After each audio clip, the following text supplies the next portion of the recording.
And I had this thing, I was listening to Angel Gambino speak a few weeks ago. And she mentioned that, AI is not an edge, it's a subscription. And then she threw out, I have all the premium subscriptions. So let's say you're on your free tier of Chat GPT and you're looking for a job and you're having Chat GPT help you with your resume for that job versus someone who has more money, can afford the premium pieces.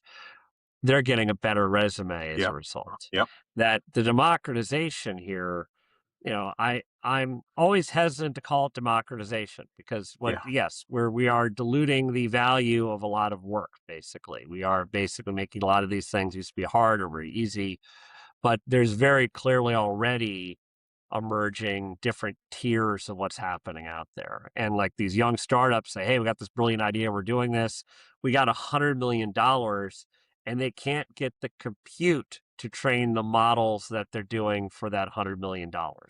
And I Yeah. think that is something that is interesting because we talk about the amazing abundance thing, which I always go to Yeah. the Mad Max thing because it's a trope where, you know, there's an abundance for all, in terms of water and what have you. But there is an aspect to this where, you know, this isn't really reshuffling the deck, I think, as people would think. It's not necessarily enabling that person who's just at home, who didn't have a job, but figures something out in the basement to turn into a billion-dollar company next week.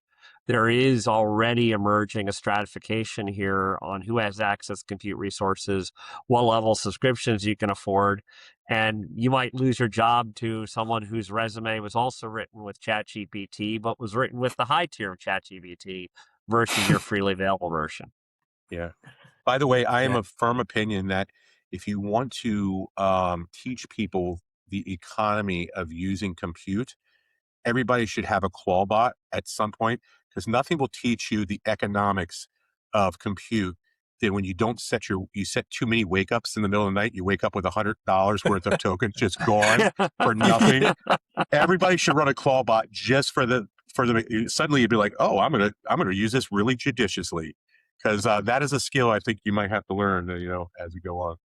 I saw one of the litany of AI YouTuber folks that they're plugging a different tool each week and whatnot. And he had posted an apology video because his approach spent $800 in one night. He had not realized this after the fact. Yeah. It was waking up every minute or so. It's like, yeah.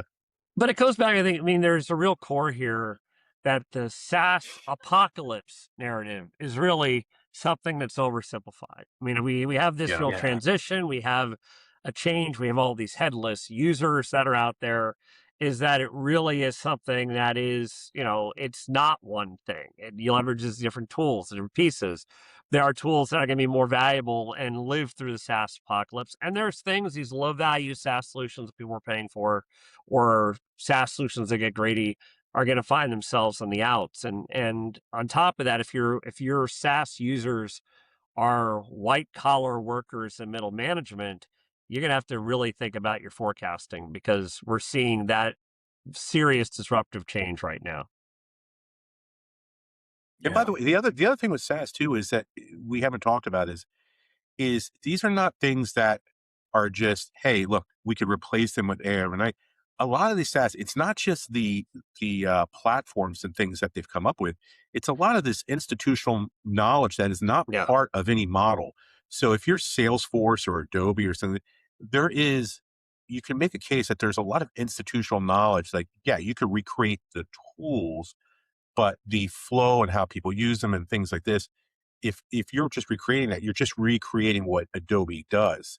There's a lot of that institutional data, knowledge, all this stuff that they've collected over the years that is not part of a model that, gives them worth, out in the market. So, um, it's not just, hey, I can create the exact same thing. Yeah, you could, but Adobe kept improving that every year. They kept, they used their institutional knowledge to know what people want. So, People underestimate that stickiness. yeah, That stickiness gets good way to put it. underestimated, but I think so much of it's driven by the apocalypse framing is driven by this anxiety that this used to be a much more predictable space and used to be a much more predictable revenue stream.